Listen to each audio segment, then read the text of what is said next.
Assalamu alaikum. Bonjour à tous.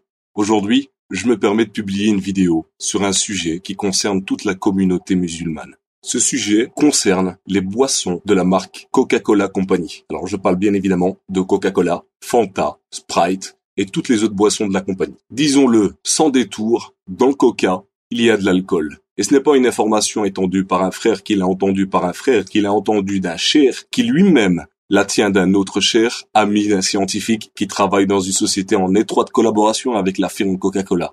Non, l'information vient directement du service consommateur de Coca-Cola. Et elle ne date pas du siècle dernier, elle date du mercredi 11 juillet 2007. En réponse à l'un des lecteurs du site Alkez, qui a eu la bonne idée de contacter Coca-Cola Company, puis de scanner la lettre qu'il a reçue, le service consommateur de Coca-Cola écrit noir sur blanc. C'est avec plaisir que nous vous confirmons que la boisson rafraîchissante sans alcool peuvent contenir d'infimes traces d'alcool provenant des arômes utilisés, entre parenthèses, des supports d'arômes. En effet, la quantité d'alcool présente dans nos boissons est toujours très faible et en tout cas toujours inférieure à 1,2 degré d'alcool présente dans nos boissons, soit 1,2% en volume. Seuil réglementaire pour les boissons sans alcool. Coca-Cola et les boissons de la même marque, Fanta, Sprite, contiennent de l'alcool ou peuvent contenir de l'alcool. Et même si le service client s'efforce de minimiser les choses, en parlant de traces infimes, il avance un chiffre qui rend impossible toute objection. La quantité d'alcool peut atteindre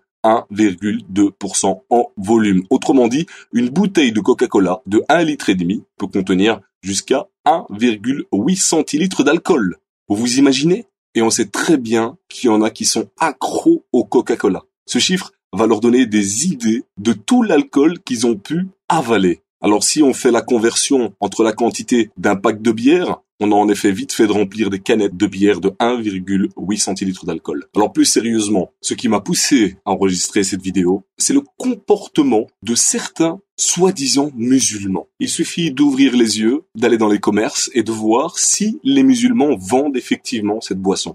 Et comme le disait un ami dans une autre vidéo, quand vous allez au supermarché, ouvrez les yeux, regardez, la communauté musulmane ne boit que du Coca-Cola. Et alors ce qui est le plus important, c'est que quand vous allez dans une mosquée, qu'est-ce qu'on vous sert? Du Fanta et du Coca-Cola au sein de la mosquée. Alors, à part le fait qu'il y a de l'alcool, sachez que boire du Coca-Cola, c'est financer, je dis bien, aider le gouvernement israélien à tuer chaque jour des Palestiniens. Vous imaginez le nombre d'argent que vous avez pu donner dans votre vie à la compagnie Coca-Cola. Pour ma part, il est inconcevable de donner 1 centime à Coca-Cola ou à toute autre société ou entreprise sioniste. Sachant qu'un jour je vais passer devant Allah Azza wa Jal, notre créateur, et qui me posera la question: as-tu aidé les sionistes à tuer des frères musulmans? Que répondrai-je à ce moment-là? Non? Alors il suffit d'aller sur internet et de regarder les commentaires des consommateurs musulmans pour se rendre compte de la gravité de leurs commentaires justement. Et à ce juste titre, je vais vous lire quelques propos de consommateurs musulmans. Le premier: franchement, c'est le cadet de nos soucis. Quand les Palestiniens meurent sous les canons et les tortures, et que vous vous intéressez aux bulles du Coca-Cola, qui sont halal ou haram, vous faites pitié. Alors franchement, c'est cette personne qui me fait vraiment pitié. En achetant les marques Coca-Cola, c'est financer justement les meurtres et les massacres envers les Palestiniens. Alors un autre commentaire qui est beaucoup plus poignant: je bois du Coca-Cola, du Fanta et du Sprite régulièrement, et je n'ai jamais eu la gueule de bois. Cessons de chipoter sur des constructions de phrases tout à fait claires. Moi j'estime que Coca-Cola est bien claire dans ses propos et on devrait la remercier. Cela prouve leur professionnalisme. Elle aurait très bien pu nous dire: il n'y a pas une goutte d'alcool dans le Coca. Alors là, c'est la meilleure. Clairement, cette personne, en remerciant Coca-Cola Company, encourage les meurtres, les tortures, les bombardements que commet Israël envers le peuple palestinien. Et puis, l'alcool n'est pas la seule raison de boycotter Coca-Cola. Vu qu'il suffit de prendre une petite étiquette autour d'une bouteille de Coca-Cola, que ce soit en français ou en arabe, et de l'inverser, de voir ça au verso, et vous pourrez lire clairement, écrit en arabe: Nom Ka, nom Mohammed. Astaghfirullah al-Azim. Quelle calomnie. Ça ne s'arrête pas là. Ça s'appelle des messages subliminaux, des messages cachés en quelque sorte. Là, je vous parlais de Coca-Cola.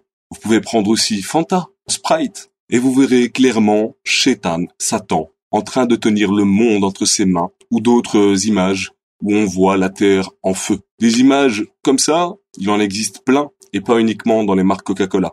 Sachez-le bien.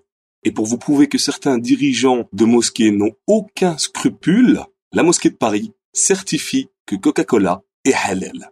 Et donc, soutient Coca-Cola. Je suis convaincu que la fin des temps approche à très grands pas. Il sera de plus en plus difficile de pratiquer sa religion.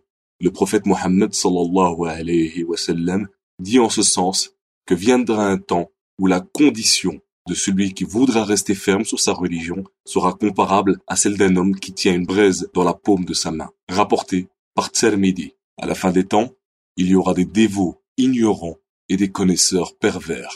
Quand vos savants apprendront en vue de gagner dinars et dirhams. Viendra au sein de ma communauté des gens qui considéreront l'adultère, le port de la soie pour les hommes, le vin et les instruments de musique comme licites. Rapporté par le Bukhari. Salama, qu'Allah l'agrée, rapporte que le messager d'Allah sallallahu alayhi wa sallam a dit: viendront après moi des émirs dont vous agréez certaines choses et réprouverez d'autres. Celui qui les réprouve, c'est innocenté, et celui qui les désapprouve est préservé. Mais le péché ne touche que celui qui les agrée et les accepte. Les compagnons dirent: ne devons-nous pas les réprouver par l'épée? Il répondit: non, tant qu'ils accomplissent la prière. Muslim. Nafi rapporte que lorsque les habitants de Médine dénoncèrent le pacte d'allégeance à Yazid ibn Muawiyah, ibn Omar réunit ses domestiques et ses enfants et dit: j'ai entendu le messager d'Allah sallallahu alayhi wa sallam dire: on dressera un étendard pour chaque traite le jour de la résurrection. Et nous avons prêté serment d'allégeance à cet homme conformément à l'allégeance légiférée par Allah et son messager. Je ne connais pas de traîtrise plus grande que de prêter serment d'allégeance à un homme conformément à l'allégeance légiférée par Allah et son messager. Je ne connais pas de traîtrise plus grande que de prêter serment d'allégeance à un homme conformément à l'allégeance légiférée par Allah et son messager, puis de le combattre. Et aucun d'entre vous n'a dénoncé ce pacte ou n'agré cette dénonciation sans qu'il n'y ait une rupture totale entre moi et lui. Al-Bukhari. Chers frères, chères sœurs en islam, je vous conseille vivement d'aller faire vos propres recherches. Comme je dis souvent, une info vérifiée par soi-même vaut 10 000 infos. Barakallahu fikoum. Je vous remercie. Jazakumullahu khair. Assalamu alaikum.